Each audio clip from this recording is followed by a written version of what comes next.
This an all-out blitz. Real hard hits, them other podcast trash, we gon' make them all quit. We cover all the topics with intelligence and logic. I know you wanna score, but ID gon' stop it. We from Texas, so that mean that we Texans. Breaking down the X's and O's, our profession. No complaining, just training, you see the progression. They had a Pro Bowl for talk shows, we get selected. We gon' celebrate every win like a birthday. Ray J with the news, first with all the updates. Spin move on the competition, yeah, we juking them. You not really in touch if you not tuning in. This is Crenshaw, Briggs, and VT. We want the touchdown, we not trying to go for 3. And it's best if you get up out the street, cause them bulls out the pen and they bout to stampede.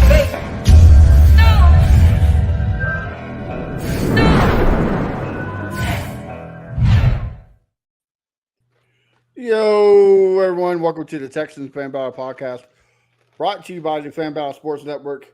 I'm your host, as always, Matthew Briggs. We got a special guest with us, but before we introduce him, let me introduce my amazing trio. First off, we got our little, small, tiny, big brother, Mr. VT.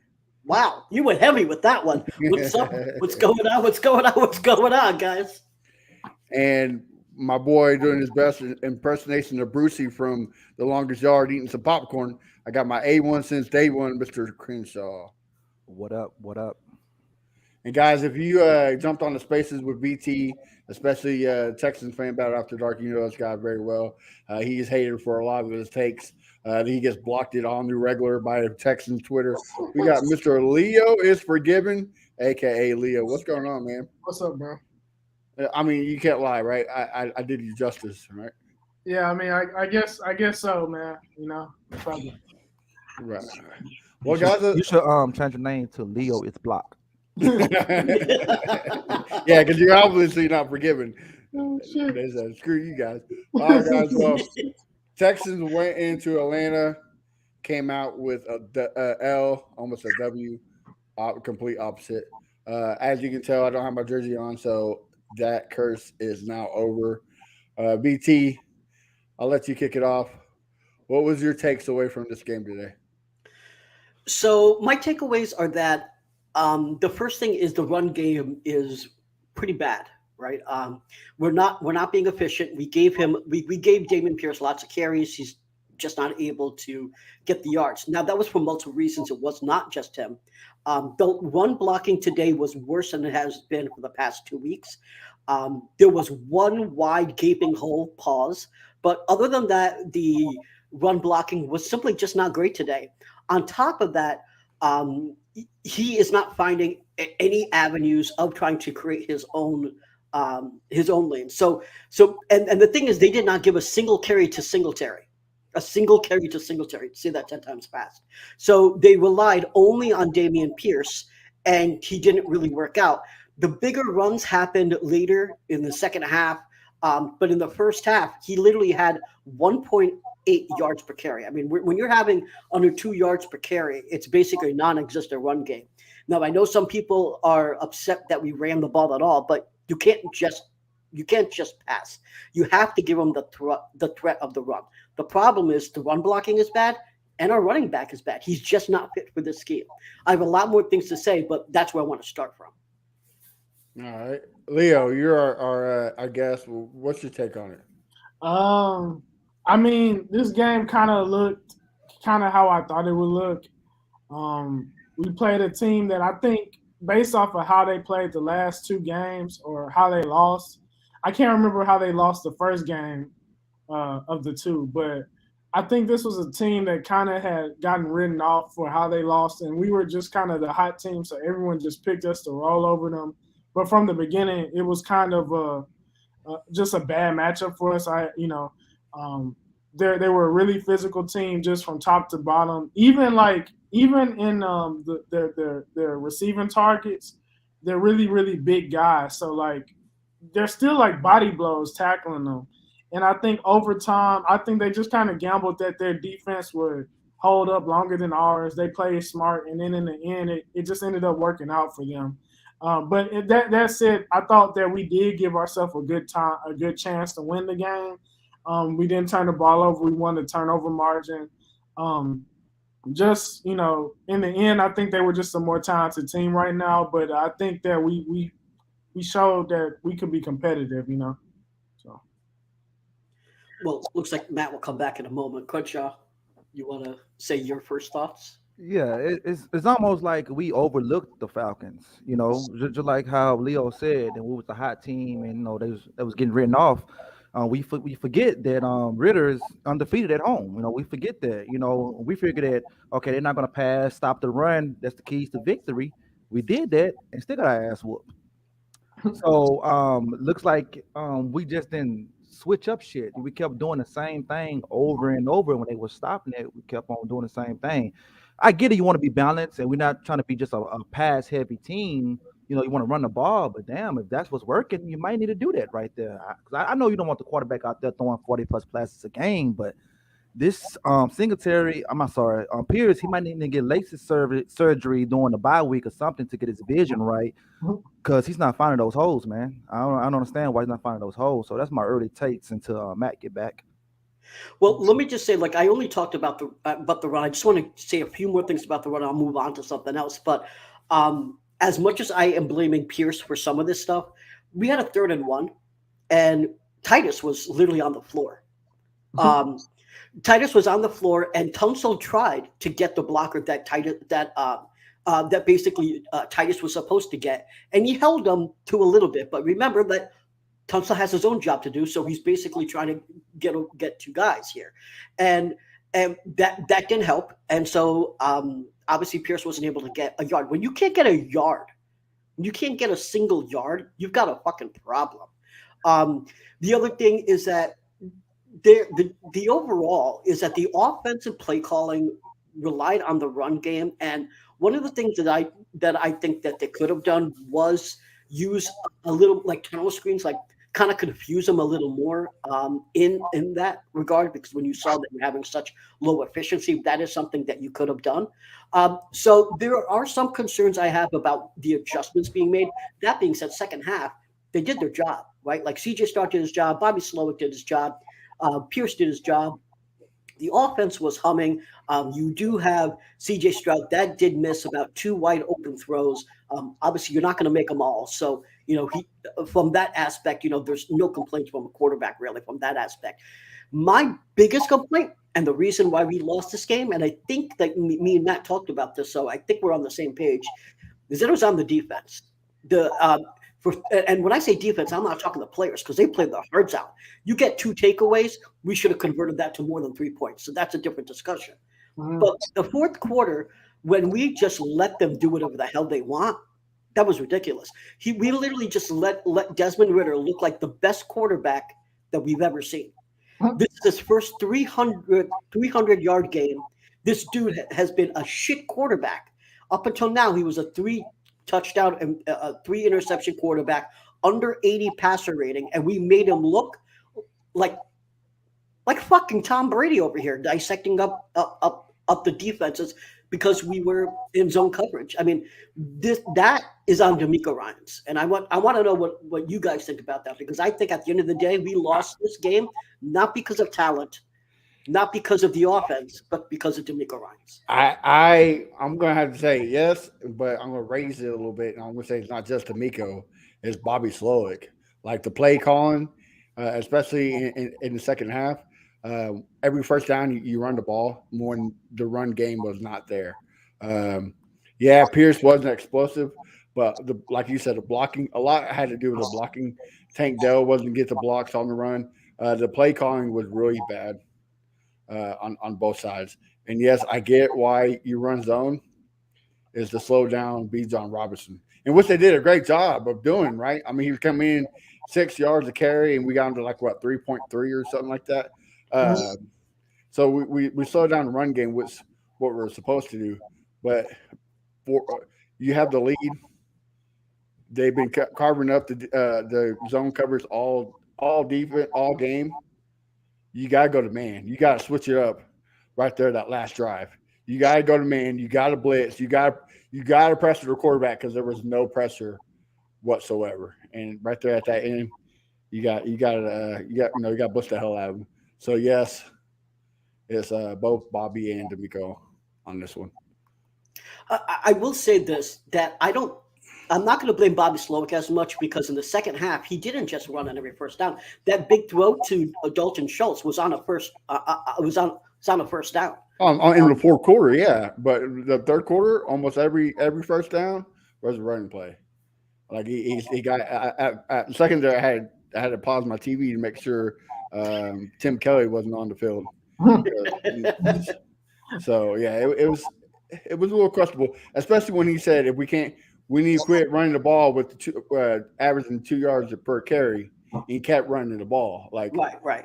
No, I listen. I do agree that we should have passed more, particularly when we have seen success throwing the ball 70% of the time. Why he stuck to the run game so much, honestly, I would have liked to see his answers for that in the press conference, but only D'Amico and Stroud talk, so we didn't get to hear from Bobby Slowick. That is a question I would have. Also, you got to give props to the Falcons defensive coordinator. C.J. Stroud led the whole NFL in third downs, everything, conversions, yards, everything. And he only converted, 2, 3 third downs? So 30%, yeah. It was the worst showing he had on third down since. Yeah, so that was their game plan. You got to force them to punt the ball, and they did a great job. They stopped the run and they rattled CJ.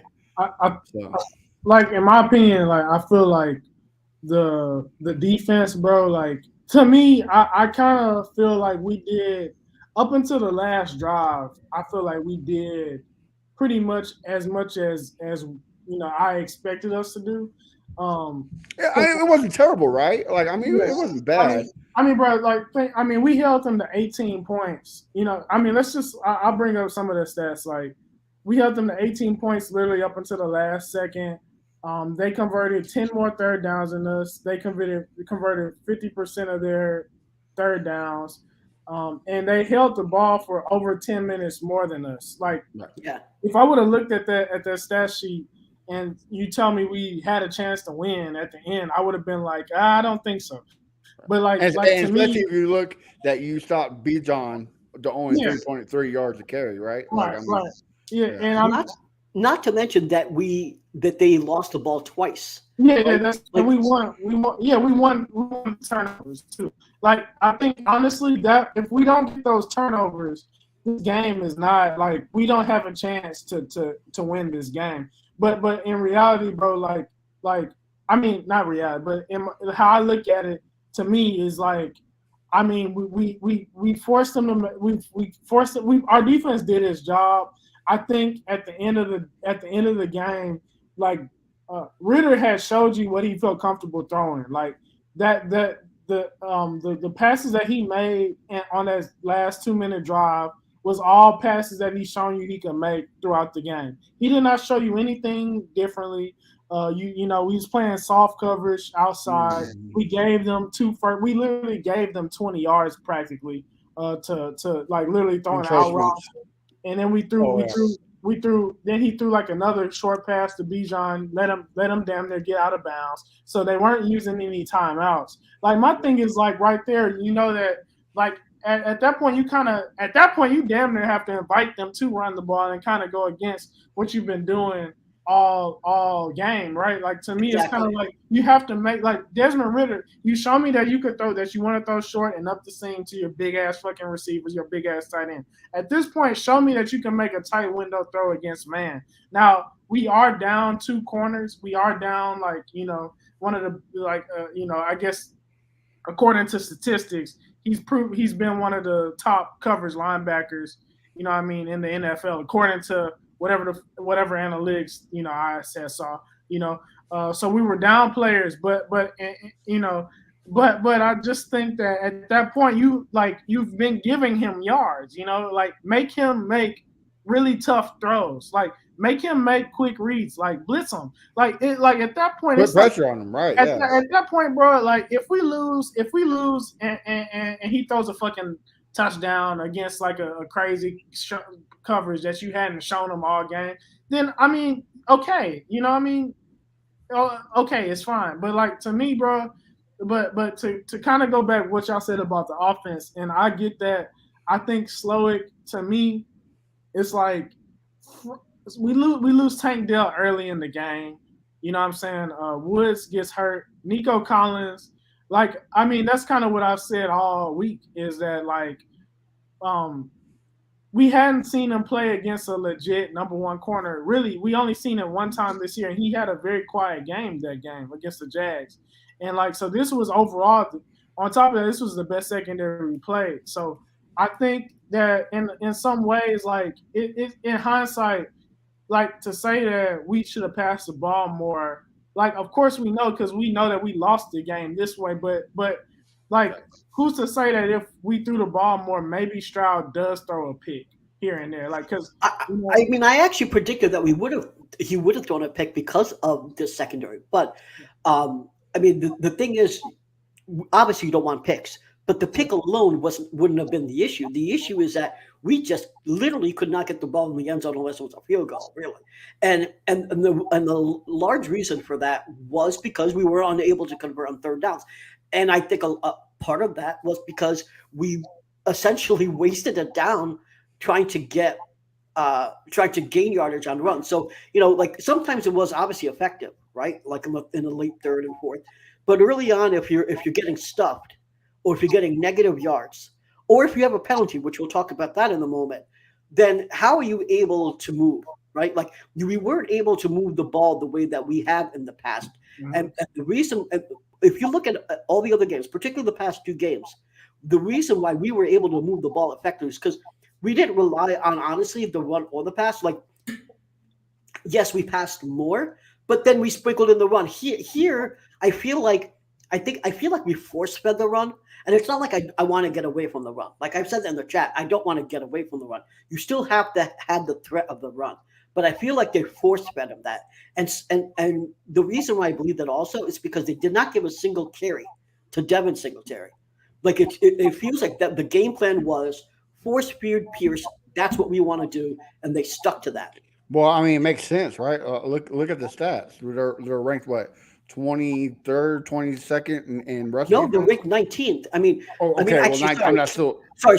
They're ranked 17th, and we're ranked 19th. And still bottom. You rather run where they're ranked 17th, or were you rather pass where they're ranked top 10? You kind of got to pick your poison, right?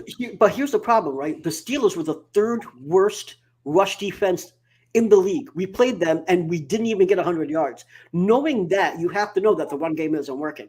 Well, not just that, though, on the Steelers, is because, let's be honest, the receiver, Nico Collins, he made some great plays and had a lot of yards after catch.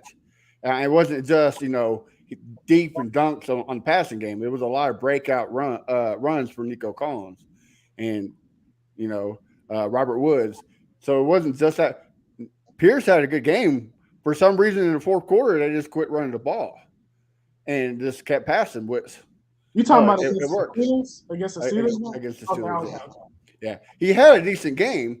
A lot better than the last two games have been a lot better than the first three, right? Yeah. Today, let me address this real quick because yes, Pierce had more yards than Bijan, but Bijan only had 14 carries.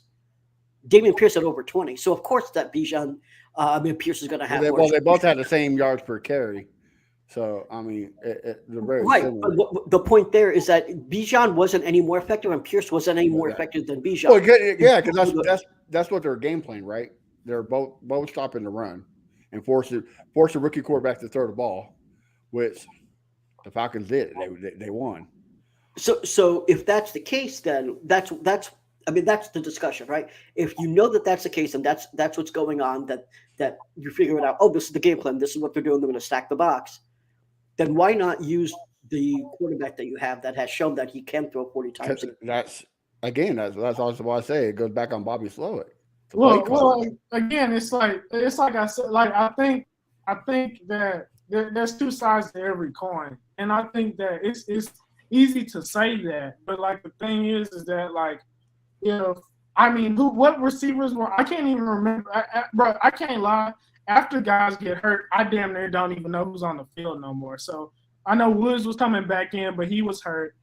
Nico was out there. Tank, our best separator, was out, bro. Xavier Hutchinson was out there. He didn't get any targets.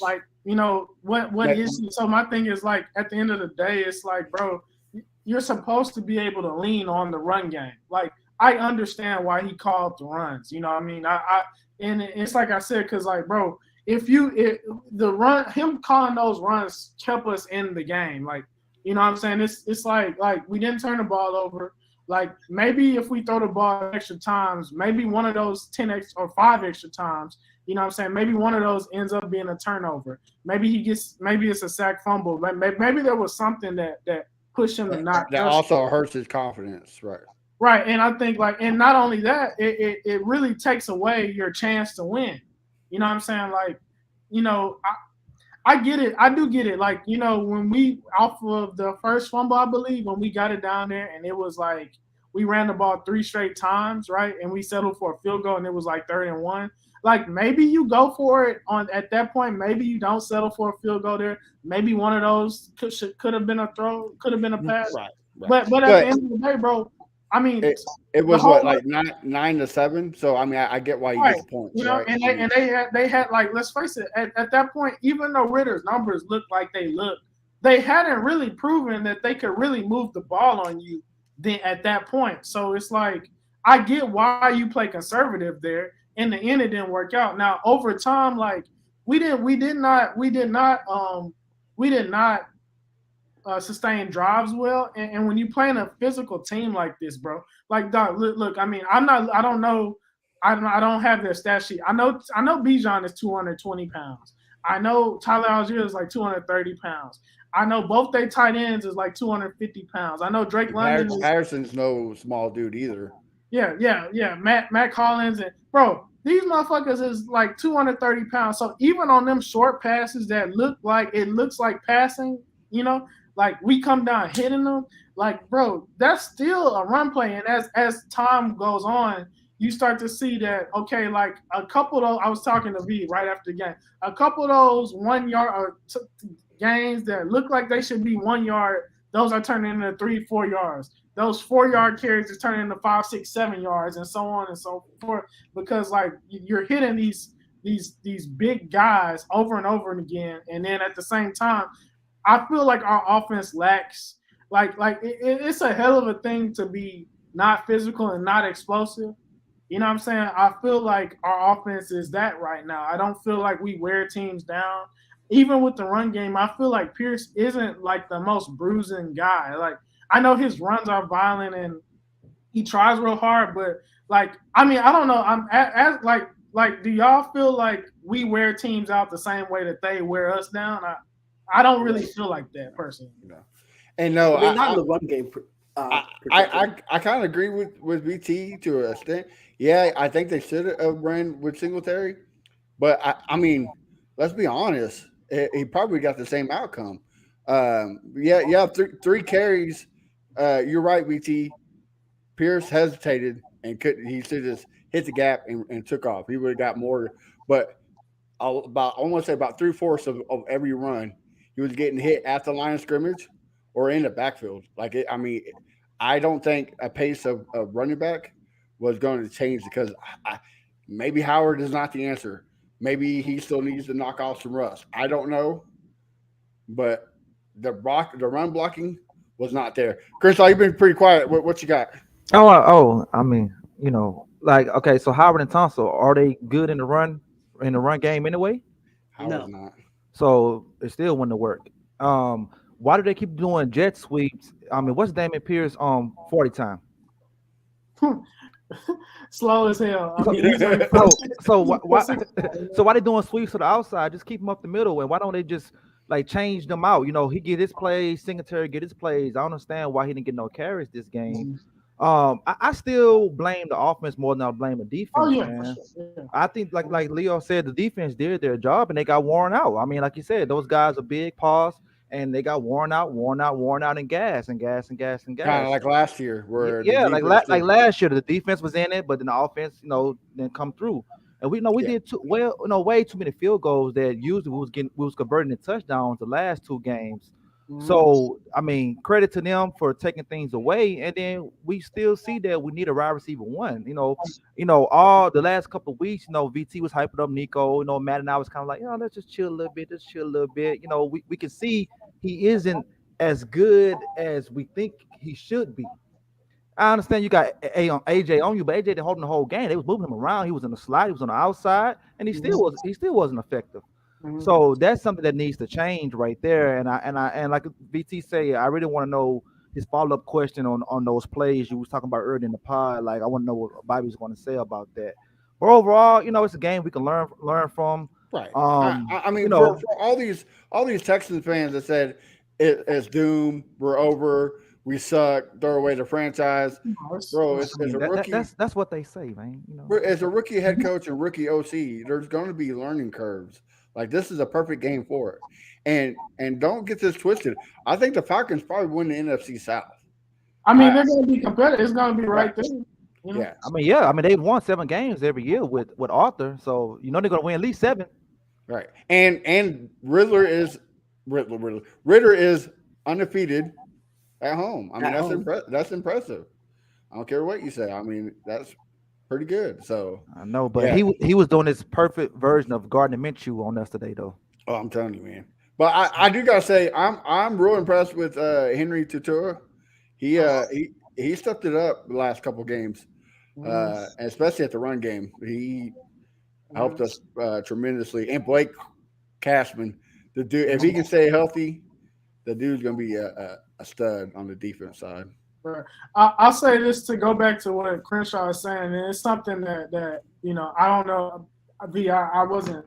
My iCloud is just screwed, so I can't see I couldn't see what you had planned. But to go off of what Crenshaw said, and I think it's definitely something that's been talked about a lot, is the thought of Nico, and if he continues this, what his stats look like, and all this stuff, and I think that regardless, man, I mean, like when he to be a number one receiver, you have to prove that you could beat, like doubles. You have to prove that you could beat, number one corners. And I've been a huge Nico supporter, and I think he can be a viable receiver. I even think he possibly could be a number one receiver.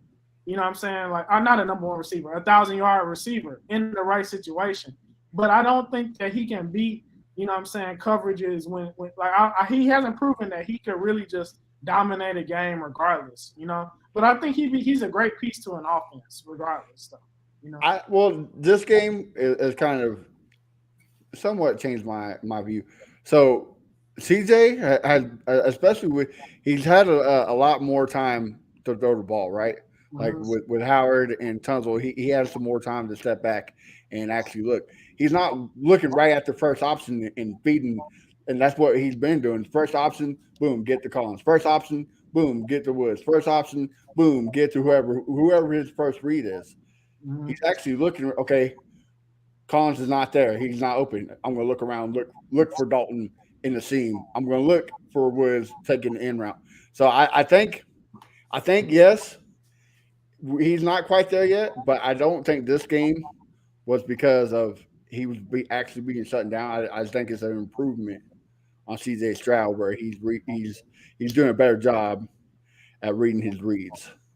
But that's, I don't see that's the issue, and I'll tell you why. Because when I watch the game and then I watch the highlights before I jump on this, and what I'm seeing is there was at least 5 or 6 times where Stroud is just waiting for someone to be open. I mean, that's a lot of times to just wait and wait and wait, and he has to throw it away. He even threw, I forget who it was, to literally in triple coverage because he was that desperate. It was a 3rd and 8, and I think it may have been to Woods. It was one of the it was actually a dangerous throw that probably should have been intercepted. But I think he was getting so frustrated because no one was getting open that he literally just, what can he do? Like if there's no one open, he can use his legs, but there is someone right in front of him, so he can't get the first down. So he could get extra yards, but he can't get the first down. So now he's trying to make risky decisions, right? Which is what he did in triple coverage with Robert Woods because there was no one else getting free. Now, obviously, Tank Dell was hurt, so you missed the dude that would always get open. You got Robert Woods that was also out for a period of time, then came back, and then they doubled Nico. So they took away his weapons, and it's like, what the fuck do you want CJ Stroud to do? And the thing is that he had the time. The Falcons have one of the worst sack rates in the NFL. It wasn't necessarily that our pass blocking was so great. They're not the team that puts the pressure on you. Like I said, worst sack rate. The issue is that we weren't able to get open enough for CJ Stroud to actually get the ball up there. Now the thing is, do we probably need better? I don't know if it's better backups. I know that Xavier Hutchinson was out there, but he was not targeted once. And I haven't watched the all 22 yet, so I don't know if he was open. But all I know is he was out there. Yeah. The problem is that if you double, the whole point was like if you double Nico, right, and then you try to put someone on Robert Woods, you still have Tank. But now if you don't have those three dudes out there, who the fuck do you have? But even V, and this is a thing too that like it's a numbers game. It's like this, a lot of these defenses, offenses that you see that put up historic numbers, historic statistics and shit, and are extremely hard to stop. It's because mathematically it's hard as hell to stop them. Like when you look at like, you know what I'm saying, Joe Burrow in his like in that year that he had Chase, Higgins, and Boyd, you know what I mean? It's like mathematically, if you have to double team Chase and then, you know, let's say even you still finding ways to roll coverage towards Higgins, then Boyd is going to eat up the middle of the field. If you don't do that and if you find ways to take away those other two, Chase eats. And you just keep on going down and they don't have a complicated offense. You know what I mean? They don't run some weird ass offense. I know that the guys from the McVay tree, but they're not running no wild ass crazy shit like they are. It seems like they run RPOs and verts and all type of wild shit, and they have playmakers. So like to me, it's like I think that that's how I truly feel. I think that we just need a guy that even if let's say like even if Nico still takes the number one corner, like we need two guys that can give you some kind of explosion that can definitely beat like a majority of coverages that they're seeing. I think Tank, as long as he stays healthy throughout his career, I think it's gonna be hard as fuck to find three teams that could guard Nico Collins and Tank with their second and third corners. There's not just, like in our division, bro. Think about this shit. Outside of us, there's only one team that has a legit number one corner right now. The Jaguars, Tyson Campbell. That's why I say you need to go get a receiver. Like you have a passing line. We have a fucking pass. Sorry, can I say the F word? Yeah, I listen to me. You have a fucking passing coordinator from the fucking 49ers. You have this great quarterback that's proven he can spread the ball around.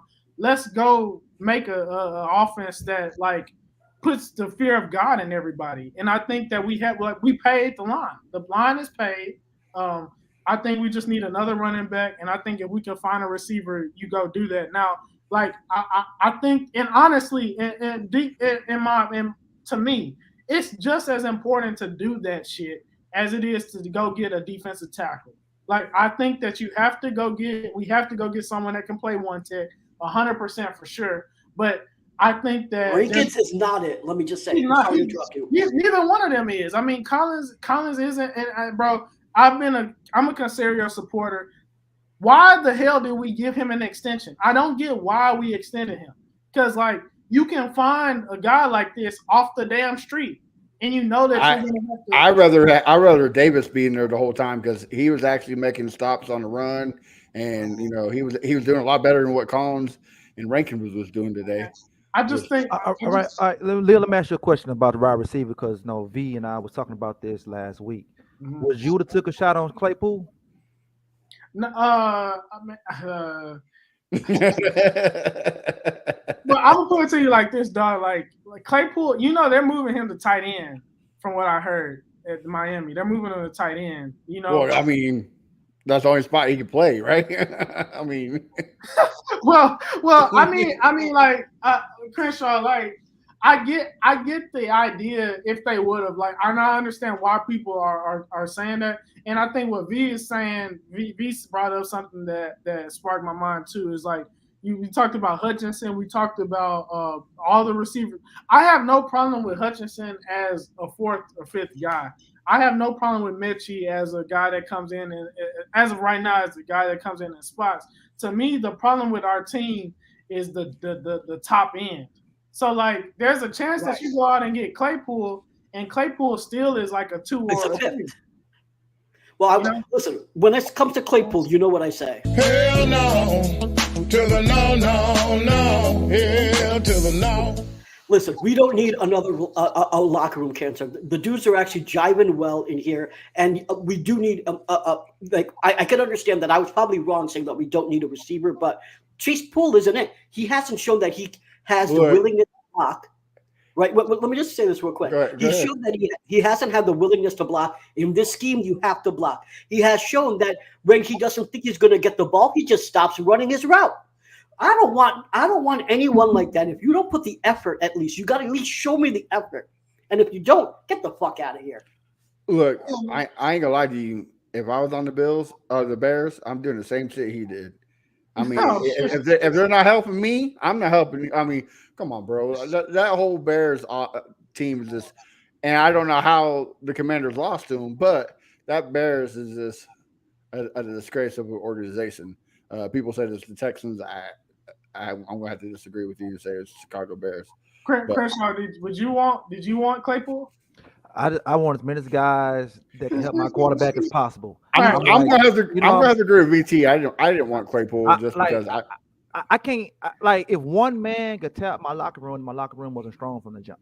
Oh, for sure, yeah. You know, that's not the reason why I didn't want Claypool. I didn't want Claypool because he's not a number one receiver. Well, I mean, we already got a Claypool. We're not getting for number one receiver. Just getting he's just a body. You know, he's a body. I mean, we have bodies. Okay. Well, let me say this. Is nobody currently on our team has did what he did the first 2 years of his career. But yeah, he was in established offense though, and but still, he was number one receiver there, and he was eating. Just give him the ball. He also had a number one receiver to feed off of. I mean, but who had one receiver at that time? It was Johnson, right? They had Johnson. They had Johnson. It was Johnson and Juju was in the slot. Yeah, so yeah. I mean, was Frymuth on that team? Did they have Frymuth? Nah. That's why I think they didn't have him yet. I don't think so. No, he wasn't there yet. That's what I'm saying. But so look at that. Look at those receivers. I mean, it ain't no difference. His first year, I think AB was still there. His first year, was he? I think so. That was only 3 years ago.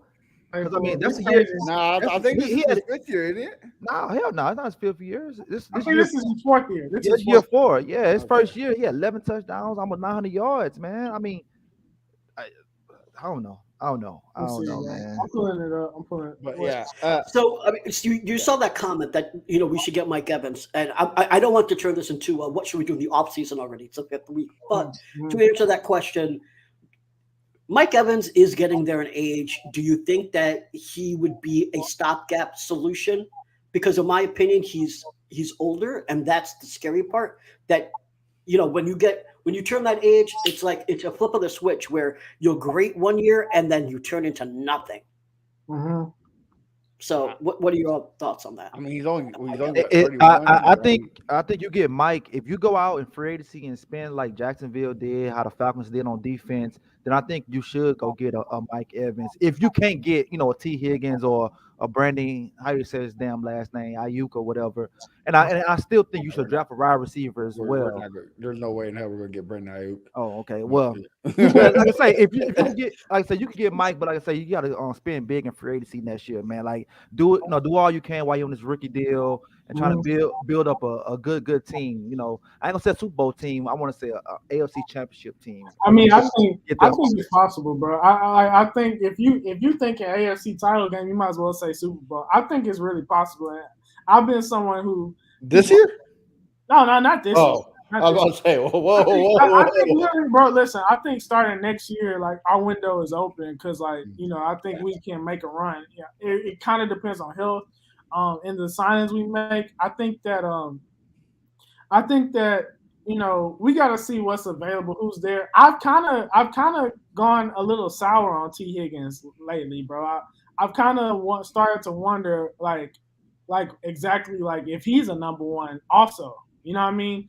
I know he's been really productive, but like, that's kind of, I think that really, man, in this draft, there's a lot of explosive receivers, and I feel like each one of them kind of fits our offense in a different way. And I think like whether it's Worthy, Keon Coleman, Egbuka, any one of those guys can be great in our offense. It just kind of depends on which way they want to go and what defensive lineman is there and what corner is there and all that shit. But yeah, I mean, it's way too far ahead, and I know I kind of started that.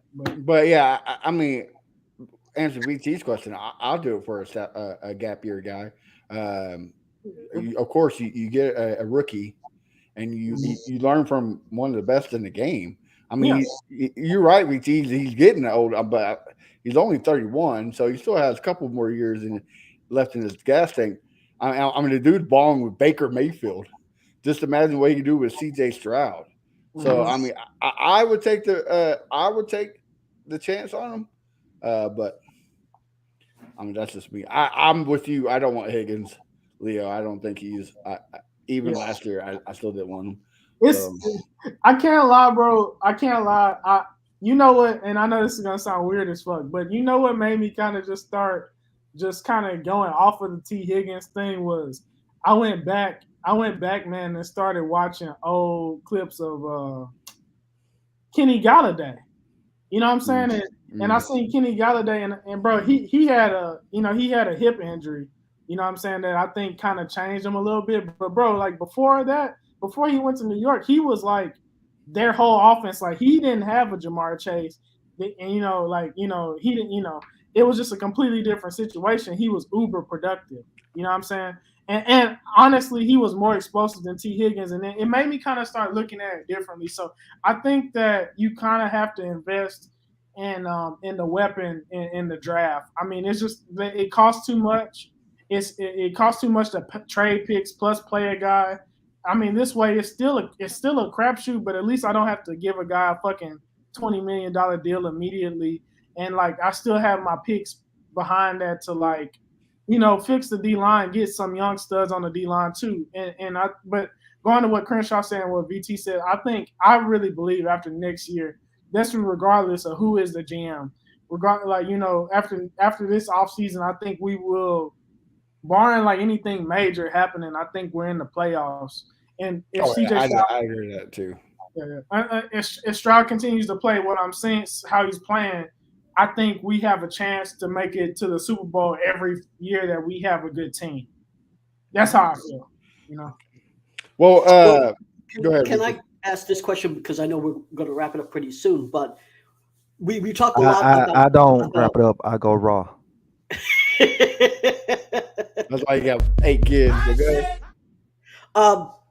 So what I want to ask is, we have the Saints coming up soon. So what do you think what things would you change from what you saw this game in order to win the Saints game? What changes would you make? More screens, because we're gonna need them. Did we run a screen today? Damn, I don't think we did. And they were successful. No, we did. We did. We did a Damian Pierce screen. We did a Robert Wood screen, and both of them were successful as fuck. We need more first downs on both of them, because Marshawn Lattimore is going to have Nico Collins in hell. Look, I get Honey Badger. The Saints defense is good. I'm not discrediting them, but bro, I think the New England Patriots are probably the top 3 worst teams in the NFL. Mac Jones is not it. I think we're a lot better than the Patriots, so I think there is a chance for us to beat them. We just can't do the same shit we did today. So what would you change? Well, I would change. Hopefully, Juice. It all depends on Juice Scruggs being back. Because if Juice is back, then I'm putting Howard back in the right tackle. Like Howard at guard is not helping the run game at all, and obviously they want to keep the run game. Like Crenshaw said, Honey Badger and Lattimore is going to put the passing game in hell. So I want to get rid of that. But defense wise, Derek Carr's going to pick us apart in the zone. We can't be running the zone. We got to blitz. We got to put Derek Carr on his ass. So yeah, we can't be doing what we did today on the defense, especially if our offense is going 3 and out. That's okay. Like in the first half, we're moving the ball and we're scoring points. But if we're stalling out, if we punt 2 times in a row, 3 and out, no more zone. You gotta go man coverage. So like, is this? You gotta put pressure on the ball. And we gotta make sure my twin, Mario Davis, don't eat as well. Yes. Yeah, bro. I mean, that's gonna be a fucking issue because I mean, I don't know, bro. Like, I don't think we can promise that shit. I mean, Demario Davis probably will have 15 tackles. Hopefully, no interceptions. But like, I don't know, bro. Like, what the fuck can we do? I don't know. I mean, guys. First of all, is Tank Dell gonna play? You know what I'm saying? Like, I mean, concussion protocol typically is a week, so I mean, it's up in the air. Just keep him out, man. We got a bye coming up. Keep him out for 2 weeks, man. I mean, what I'm actually more concerned about is Shaquille Griffin going to play? Because if you want to play man, you can't do with freaking Gray and Arnold, right? Like, I know he had that forced fumble, so he made a play, but I mean, he can't cover dude in man. He can't cover his zone either. He can't cover his zone either. Well, he put him on Michael Thomas. Right. I mean, shit. Michael Thomas is still Michael. I'm just saying. I mean, but you got to worry about him going deep on you, right? I mean, well, I mean, I think like so. You got to show them different looks because I think like Pete Carmichael is kind of sometimes challenged, but like he at the same time, I think Saints as an org, they're not challenged. And I think if they see that you're doing that, they'll find a way to isolate them but like to me, like they're kind of one of those receiving corps that we were talking about is that like you got Rashid Shaheed who fucking like led the NFL in like passes per, you know, like or yards per catch last year, damn near, and like you have Olave and Michael Thomas, so like. And then you got Kamara out the backfield, so that's gonna be. But he hasn't really been showing up a lot here lately. Kamara, I know he's been suspended, but the games he played, he's been kind of quiet. I mean, he put up 80 yards today. I mean, yeah, but I don't know how many games has he played. When you're up 36-0, you only put it up 80 yards. I mean, that's. I mean, did he? I don't know. Like, how long has he been back? Just 2 weeks, this week and last week. But last week he actually had a decent game as well. I think he was rushing TD in too. So he always has problems with. He doesn't generally play well against the Bucs. Well, I'm sorry, I'm not talking about really rushing. I'm talking about in the passing game. The passing game, he hasn't been. Yeah, he hasn't been the threat he's been. You know? The Bucs. I mean, now here's an argument you can make. Now that you bring that up, and I think about it, like. He struggles with the Bucs because they have those 2 linebackers that are fast as fuck. Like between David and Devin White, you know. Kamara struggles when you have guys that is can out athlete him. The thing is like his hair is gonna play. You know what I mean? His hair is gonna play, his Perriman gonna play, Cashman play. I mean, but even still, like that's still Kamara, you know. So. But I think, like, what can we change? I mean, hell, bro, we literally neutralized one of the best pass rushers in the NFL with screenplays, and we didn't do that many screenplays today. I don't know, man. I think, honestly, bro, we played – I mean, I hate to say it like this, dog, but we played a damn near perfect game today, bro, and lost. So – you mean by turnovers and stuff like that? I mean, bro, what do you mean perfect though? Because our third down conversion was as bad as it was last year. In terms of like, bro, CJ had like 240 yards passing. We didn't turn the ball over not one time. I think Pierce. How many yards did Pierce have? Pierce still 66. had about 80. Huh? 66. So like, okay, so I'm saying that like. Going against that defense, that was as close to a clean fucking game as you're gonna get. Punted 6 times. To me, that's not clean. We punted 6 times. No, okay. I think I get what you're saying. Talent wise, we played a clean game. Is that what you're saying? Like play calling and coaching, we did not play a clean game. And what about penalties? Like the penalties that we had, even though we didn't add up to a ton of yards, 5 penalties. The issue wasn't the yards. 4 encroachments. We gave up 25 yards, and it wasn't like. No. That's what I'm saying. The yards itself, in terms of penalties, weren't that bad. The problem was when the penalties actually happened. Okay, all right. Here's what critical penalties. Listen, Lee. we had, like I said, 58 plays to their 74. Like 30 seconds to 35, 30 seconds. Like they averaged 6 yards a play to R5. They had 30 more rushing yards than us. They had 100 more passing yards than us. Like there was like, bro, if we don't get those two crazy ass fumbles, this is a blowout game. This is a blowout game. I mean, I guess we just have different definitions of a perfect game because, in my opinion, if I you're would not say having at least 40% third down conversions, you're. What I'm saying is terrible.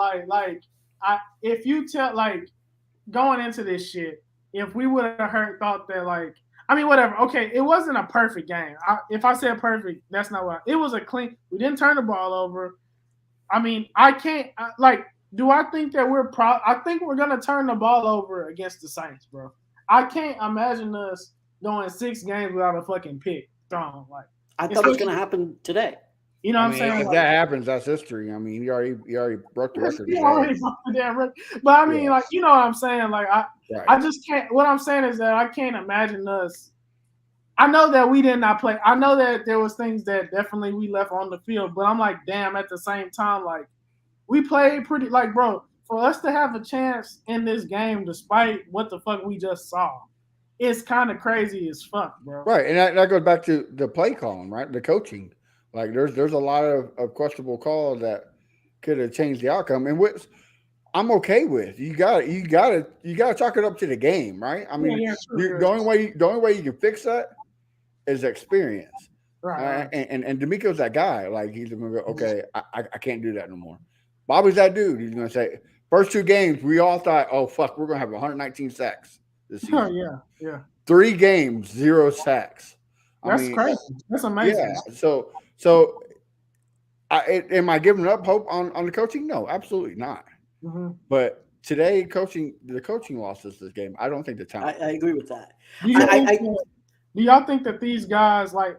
Do you think that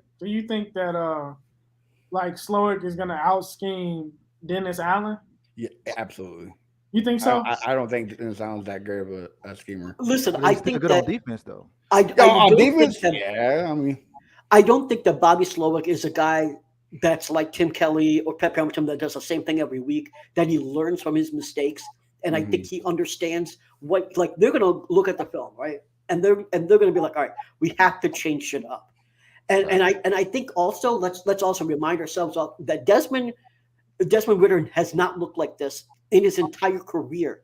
This is the first time that he's looked like this, and that's probably, I don't know, maybe because he's at home. I don't know what the hell the issue is, but they were game planning for a different quarterback. They weren't game planning for the guy. Well, they were game planning. Let them beat us passing the ball, and that's what they did. I mean, Ridder. Right. I mean, give Ridder credit where credit's due. He didn't make no mistakes, and he just carved up soft zone. I mean. That's just one the defense, because the first half he looked okay. He didn't; those numbers weren't great, but at the end of the game, the numbers added up because like Crenshaw said, like we all said, defense got tired, they got burnt out, and he was picking us apart. To your point, Matt. To your point, Matt. What did we all say? We all said, make him throw. Exactly. I mean, that's we what. did. Yeah, but the bad. We never knew that he could actually be a good quarterback. Well, not just that. We just didn't think the offense would go 3 and out, 3 times in a row, 4 times in a row. Like, Well, their defense was, I feel like their defense was better than all of the Texans fans. And really just the whole world and the media gave them credit for. Their defense is better than what they've been saying. Their pass defense for sure. I mean, no, the front, like their front, like to me, like, okay, like Grady Jarrett, at this point, is he the same Grady Jarrett he was like 5 years ago? I don't know. But I think for their roles that they asking them to play, I feel like each one of those players in that role, like Bud Dupree, like, you know, in that specific role is perfect. Grady Jarrett is perfect for how, you know, David Onyemata is great. He's having a breakout. Yeah, he's killing it. So Calais Campbell in that role is great, you know. So like they might not, their stats won't look crazy, and there's going to be games that they lose, you know, because they can't dominate But when you playing a team that doesn't have his shit together completely on that day, like, bro, Grady Jarrett, I mean, and another two things that I think that we haven't talked about at all, and I know we're wrapping this shit up, but like, Brady Jarrett damn near saved them the fucking game on that tip pass because Woods is coming wide the fuck open right behind him, and it's a touchdown. If he doesn't tip that pass, we're going into half up 13-7. Yep. You know, and what else? Oh, and Kyle Pitts, like for all week, the whole year, everybody's been talking about fucking Kyle Pitts being ass, and today he looked like a first round pick. Crenshaw jinked it. Remember, Crenshaw, what'd you say? They need to figure it out and give the ball to Kyle Pitts. Yeah, I know. But I said the following week, not this week, though. I said the following week, man. Well, I mean, that's the perfect way to beat zone, right? The tight end over the middle, especially a big fucking athletic beast like him. I mean, that's just the perfect way to do it. But before we end this, Leo, you asked me about Dennis Allen. Who's the better schemer, Dennis Allen or Mike Tomlin? Bro, I can't lie, dude. I think I would go with Allen. Right now, really? I think Allen is like. I think defensively, let's fight. I mean, bro, Mike Tomlin sits in cover too like a motherfucker, bro. Like, let's face it. Well, I know, but Mike Tomlin has one of the best offenses in 18 years since he's been in the league. I mean, not offense, defense. Tomlin, he's been the best defense in the 18 years. I mean, he's never had a bad defense. Since Dennis Allen has been coaching the Saints, you know what I'm saying? They've been pretty fucking good on defense. I think, like, I'll give you that. But if I'm offensive coordinator, I'm more scared of going against Mike Tomlin than I'm Dennis Allen. I'm telling you, dude, I would rather play right now. I would rather play the Steelers than them. Now, does that mean that we're gonna lose this game? No, but I think that like they bro, like even last year, dude, like the way that they were able to scheme, like their pass rush was crazy because like they had like I think one of the more high pressure rates in the league, but they also had like one of the worst pass rush win rates amongst their defensive linemen in the NFL. Like he's able to do a lot of different things, you know, and so like, but like that said though, I do think that his personnel is way better. Like I can't remember the last time the Steelers have had an actual cornerback, bro. You know what I'm saying? I can't. So Steven Nelson. Let's say Steven Nelson. Right. So I mean, like bro, like I mean, maybe that's just me talking up the next opponent because I don't want to lose to him. But I mean, like, or talk bad about it. But I mean, I think he's good. I think. But I honestly don't think they played anybody. I mean, they played the Titans. I know you're a big Titans guy, but I think they're ass. I don't think they're going anywhere. They beat the Panthers, which the Panthers are ass. You know, yes. They're ass. They beat the Packers, which the Packers beat them. I don't think they're a good team. The question's still out to the Buccaneers. You don't know what you got in them. I mean, what game did their defense look bad though? That's what I'm at. Right. No, you're right. They didn't. But name me a offense they went with a quarterback like C.J. Stroud. I mean, bro, this is gonna be a game where like it could look. It could. I mean, it's gonna be I think like this defense is gonna be the biggest test of this season. I think. You know what I mean? I agree with you. Yeah. I agree with you. I just don't think it's going to be, a complete where they shut us out on the offense and as the defense is going. I mean, I doubt that. Yeah. I mean, in all reality, we should have used the same strategy that we had for Pittsburgh against this team, and we should do the same thing against the Saints. I think we did. Quick pass game. You're right. I mean, we didn't though. We did the first quarter, and we abandoned it for some reason. But like you said, like the screens that we ran were far and few between. We ran a lot of screens that worked again because the blocking was beautiful. We had John Mechie blocking T.J. Watt. We had two successful screens. Those two first screens we played. What quarter was it in? It was Third, in the first, right? No, I think it was in the first. I think we had one screen in the first and another one in the third, I believe. You might be right, but we were doing that same game plan against the Steelers. Quick slants, quick passes, run the ball, and we just abandoned them. We just kept running the ball, and then on third down and 10 or 8, we expected CJ to throw it, and then CJ just there was no one there to throw it to. No, on third down, they did what they were supposed to. They just stopped us. But we did have Tank and Nico and Robert Woods there, which we did not have this time. And I think that was a big problem. Hey, bro, for real. And this is why I hope and pray that Stingley can come back full go, whenever he comes back and stay healthy for a long time. Because having high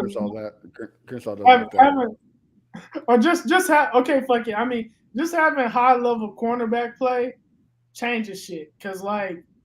I mean, bro, there was literally nothing in the back end to be scared of from Steelers, bro. I mean, like once you get past JJ Watt and Highsmith, there was nothing there to me, honest. You know what I mean? But in this game, there really kind of was, and you know what I mean. And I think next game too, I'll tell you what I think they're gonna do next week. I think they're gonna play press man against us on a lot of key downs, and honestly, I think they're gonna make us prove that we can run the ball against their front, and they're gonna play light boxes.